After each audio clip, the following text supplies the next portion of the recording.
পৃথিৱীত সকলোতকৈ ভয়ংকৰ ডিক্টেটৰ অৰ্থাৎ একনায়কত্ববাদী কেনেকৈ ৰাজ কৰে নিজৰ দেশত। নৰ্থ কোৰিয়াত সাধাৰণ মানুহৰ দৈনন্দিন জীৱন যাপন কেনেকৈ পাৰ কৰে শুনিলে আপোনাৰো গাৰ নোম হিয়ৰি উঠিব। হয়, চৰকাৰে সকলো চেষ্টা কৰে যে মানুহৰ ব্যক্তিগত জীৱন যাপনৰ অধিকাৰ কণ্ট্ৰল কৰি ৰখা হওক। কোনে ক'ত থাকিব, কি কাম কৰিব, কি পঢ়িব চৰকাৰে ডিচাইড কৰিব। আপুনি কেনেকৈ কাপোৰ পিন্ধিব, কেনেকৈ চুলি কাটিব, কেনেকুৱা চিনেমা চাব, এইবোৰো চৰকাৰৰ নিৰ্দেশ মতে হ'ব। এনেকুৱা এটা সময়ত আপোনাৰ মোবাইলৰ অপাৰেটিং ছিষ্টেমৰ এটা স্ক্ৰীনশ্বট ল'ব আৰু এই স্ক্ৰীনশ্বট যাব চিধা চৰকাৰৰ ওচৰলৈ। কিয়নো চৰকাৰে সদায় জানিব লাগিব আপুনি আপোনাৰ মোবাইল ফোনত কি চাই থাকে। ক্ৰাইম ককাকে কৰিব, শাস্তি কিন্তু নাতিনিকলৈকে ভুগিব লাগিব।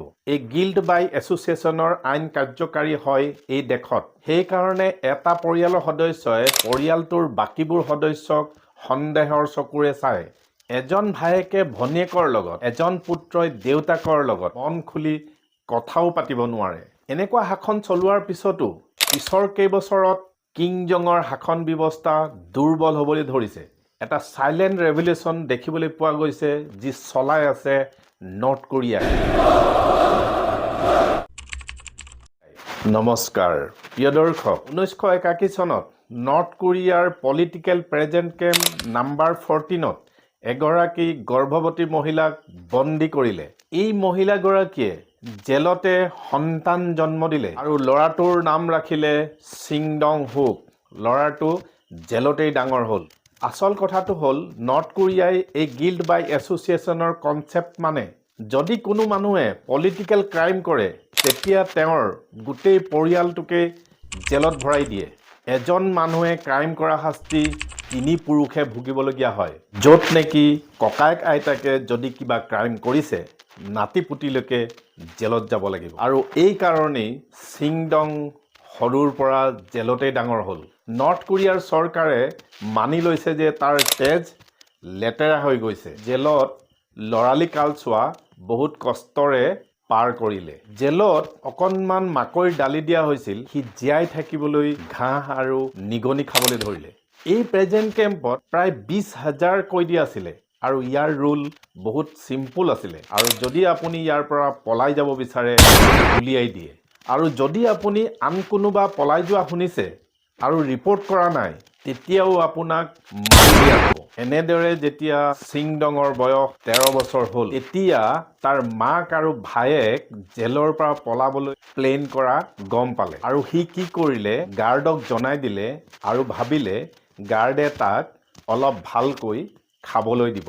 ইয়াৰ ছমাহৰ পিছতে সকলো কয়দীক একগোট কৰি প্ৰথমতে ছিংডঙক খাৰা কৰায়। তাৰ পিছতে প্ৰেজেণ্ট গাতে তাৰ চকুৰ সন্মুখতে তাৰ মাকক ফাঁচী কাঠত ওলমাই দিলে আৰু লগে লগে ভায়েককো গুলিয়াই মাৰি দিয়ে।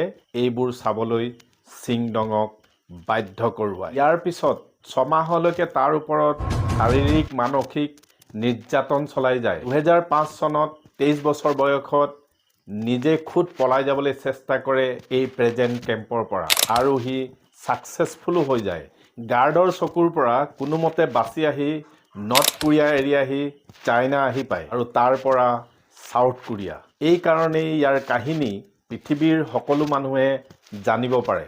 আগলৈ গৈ ছিংডম হিউমেন ৰাইটছৰ এজন এডভকেট হয় আৰু ইউনাইটেড নেশ্যনক তেওঁৰ কাহিনী জনাবলৈ সক্ষম হ'ল। আৰু ইয়াৰ ওপৰত এখন ফেমাছ কিতাপো লিখা হ'ল, এস্কেপ ফ্ৰম কেম্প 14। প্ৰিয় দৰ্শক, ছিংডমৰ নিচিনা ছাৰ্ভাইভছৰ কাহিনীৰ আধাৰত আহক জানিবলৈ চেষ্টা কৰিম আজিৰ ভিডিঅ'ত নৰ্থ কোৰিয়াত ডেইলি লাইফ একচুৱেলি দেখিবলৈ কেনেকুৱা হয়। সাধাৰণ মানুহৰ জীৱন কেনেকৈ পাৰ কৰে নৰ্থ কোৰিয়াত। পৃথিৱীৰ সকলোতকৈ ডাঙৰ ডিক্টেটৰশ্বিপ। নৰ্থ কোৰিয়াৰ পপুলেশ্যন প্ৰায় 2.5 কোটি। ইয়াৰ নক্সা যদি দেখা যায় সাউথ কোৰিয়াৰ জাষ্ট অলপ ওপৰত হয় আৰু ইয়াৰ ৱেষ্টত চাইনাৰ ডাঙৰ দেশ। ইয়াৰ নক্সা যদি ৰাতিৰ নিশাত ছেটেলাইট আৰ্চবৰ মাধ্যমেৰে চোৱা হয় ইয়াক অদ্ভুত দেখা যাব। চাইনা আৰু সাউথ কোৰিয়া পোহৰত জকমগাই থকা দেখা পাব, কিন্তু মাজৰ এডোখৰ এন্ধাৰ দেখা পাব। আৰু এয়াই হয় Democratic People's Republic of Korea, চমুকৈ DPRK। এইটো নৰ্থ কোৰিয়াৰ অফিচিয়েল নাম হয়। ইণ্টাৰেষ্টিং বস্তুটো চাওক, ইহঁতি দেশৰ নামৰ আগত ডেমক্ৰেটিক লগাই থৈছে। ইয়াৰ পৰা আপুনি অনুমান কৰিব পাৰে যে নিজেই নিজকে ডেমক্ৰেটিক ক'লেই ডেমক্ৰেটিক হ'ব নোৱাৰে। নৰ্থ কোৰিয়াৰ মানুহে ৰাতি পঢ়িব নোৱাৰে, টিভি চাব নোৱাৰে, সন্ধ্যা 7 বজাৰ লগে লগে শুবলৈ গুচি যায়, কিয়নো ইহঁতৰ এন্ধাৰত জীয়াই থকাটো অভ্যাস হৈ গৈছে। 1995 চনত নৰ্থ কোৰিয়াত বৰ ভেকুলী পপুলেশ্যন নাইকিয়া হ'বলৈ ধৰিলে। পাছত মানুহে বুজি পাইছে যে সাধাৰণ মানুহে ইমানেই ভোকাতুৰ হৈছে, বৰ ভেকুলী ধৰি ধৰি খাবলৈ আৰম্ভ কৰিলে। 1995ৰ পৰা 1998 লৈকে মাজত নৰ্থ কোৰিয়াত যি অকাল পৰিলে, মানুহৰ খেতি বাতি নষ্ট হৈ গ'ল, কিমান মানুহৰ ভোকতে মৃত্যু হ'ল। প্ৰায় 5ৰ পৰা 20 লাখ মানুহৰ মৃত্যু হোৱা বুলি অনুমান কৰিব পৰা